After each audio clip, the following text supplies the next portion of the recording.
सातपूरमध्ये गेल्या 6 वर्षांपासून साजरा करण्यात येणाऱ्या एक गाव एक शिवजन्मोत्सव समितीच्या वतीने यंदा 8 दिवस भरगच्च कार्यक्रमाचे आयोजन करण्यात आले आहे। शिवजयंतीला 110 कलाकारांचा समावेश असलेल्या शिवगाथा या महानाट्याचे आयोजन करण्यात आले असल्याची माहिती समितीच्या वतीने पत्रकार परिषदेत देण्यात आली आहे। दरम्यान यावेळी शिवजन्मोत्सव अध्यक्ष अनिल गडाख व कार्याध्यक्ष फरीदा शेख यांनी उर्वरित कार्यकारी जाहीर केली।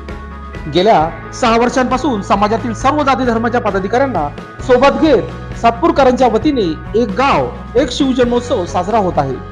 शिवजन्मोत्सव समितीने सार्वजनिक महोत्सव साजरा करण्यासाठी लोकवर्गणीऐवजी सभासदांमधून वर्गणी गोळा करण्याच्या ऐतिहासिक निर्णयाने महोत्सवाची लोकप्रियता वाढत चालली आहे। एक गाव एक सोहळा साजरा करत सातपूरकरांनी खऱ्या अर्थाने